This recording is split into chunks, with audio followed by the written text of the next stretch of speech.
Welcome to entry elevate coding. I am Jayan K R, AWS mentor.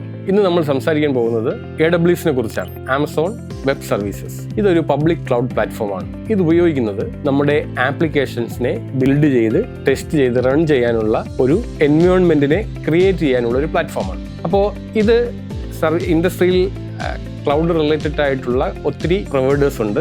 അതിനകത്ത് prominent ആയിട്ടുള്ള ഒരു cloud service പ്രൊവൈഡറാണ് AWS. ഇതിനെക്കുറിച്ച് നമ്മൾ പഠിക്കുമ്പോൾ ആദ്യം നമുക്ക് അറിയേണ്ടത് ബേസിക് ആയിട്ടുള്ള ഇൻഫർമേഷൻ ടെക്നോളജിയിലുള്ള ബേസിക് ആയിട്ട് യൂസ് ചെയ്യുന്ന സർവീസസിനെ കുറിച്ച് നമ്മൾ അറിയണം. ഈ പർട്ടിക്കുലർ ക്ലൗഡ് പ്ലാറ്റ്ഫോം പഠിക്കുമ്പോൾ ഈ സർവീസിനെ കുറിച്ച് അറിയാവുന്ന ഒരാൾക്ക് ഈസി ആയിട്ട് ഒരു ക്ലൗഡിനെ കുറിച്ച് പഠിക്കാൻ പറ്റും. അപ്പോൾ ഒരു ക്ലൗഡിനെ കുറിച്ച് പഠിക്കുമ്പോൾ ഒത്തിരി വെൻഡേഴ്സ് നമ്മുടെ പബ്ലിക് ക്ലൗഡ് പ്ലാറ്റ്ഫോമിലുണ്ട്.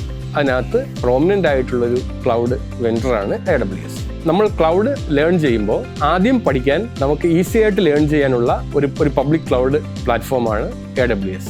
എന്തുകൊണ്ടെന്നാൽ AWS IaaS ബേസ് ചെയ്തിട്ടുള്ള ഒരു സർവീസ് പ്രൊവൈഡറാണ്. AWS തരുന്ന ഈ സർവീസസിനെ നമുക്ക് ഈസി ആയിട്ട് പഠിക്കാൻ അവർ തരുന്നിട്ടുള്ള ഡോക്യുമെന്റേഷൻസ്, ദെൻ ഈ ഇൻഫ്രാസ്ട്രക്ചർ ബേസ്, അതായത് നമുക്കൊരു ആപ്ലിക്കേഷൻ റൺ ചെയ്യുമ്പോൾ ഗ്രാസ് റൂട്ട് ലെവൽ കോൺഫിഗറേഷൻ നമുക്ക് ചെയ്യാനുള്ള ഫ്ലെക്സിബിലിറ്റി AWS തരുന്നുണ്ട്. അപ്പോൾ നിങ്ങൾക്ക് ഞാൻ നേരത്തെ പറഞ്ഞിട്ടുള്ള ഡൊമൈൻസിനെ കുറിച്ച്, ഇൻഫർമേഷൻ ടെക്നോളജിയിലുള്ള സർവീസസിനെ കുറിച്ച് നിങ്ങൾക്കൊരു വർക്ക് എക്സ്പീരിയൻസ് ഉണ്ടെങ്കിൽ ഈ പർട്ടിക്കുലർ കോഴ്സ് നിങ്ങൾക്ക് പഠിക്കാവുന്നതാണ്. ഇത് പഠിക്കുമ്പോൾ നിങ്ങൾക്ക് ബേസിക് ആയിട്ട് വേണ്ടത് കമ്പ്യൂട്ടിംഗ് നോളജ് വേണം, സർവേഴ്സിനെ കുറിച്ചിട്ടുള്ള നോളജ് വേണം, ദെൻ നെറ്റ്വർക്കിനെ കുറിച്ചിട്ടുള്ള നോളജ് വേണം, സെക്യൂരിറ്റിയെ കുറിച്ചിട്ടുള്ള നോളജസ് ഉണ്ടാവണം. ഇതെല്ലാം നമ്മളൊരു ഇൻഫർമേഷൻ ടെക്നോളജി അല്ലെങ്കിൽ കമ്പ്യൂട്ടർ റിലേറ്റഡ് ആയിട്ടുള്ള ഒരു ഡിഗ്രി പഠിക്കുമ്പോൾ പഠിച്ചിട്ടുണ്ടാവും. അല്ലെങ്കിൽ നിങ്ങൾക്കൊരു വർക്ക് എക്സ്പീരിയൻസ് വേണം. ഇതിനെ ബേസ് ചെയ്തിട്ടാണ് നമ്മൾ ക്ലൗഡ് സ്റ്റാർട്ട് ചെയ്യുക. അപ്പോൾ ക്ലൗഡ് സ്റ്റാർട്ട് ചെയ്യുന്നതിൽ നിങ്ങൾക്ക് ഒരു IT എക്സ്പീരിയൻസ് നിങ്ങൾക്ക് വേണം.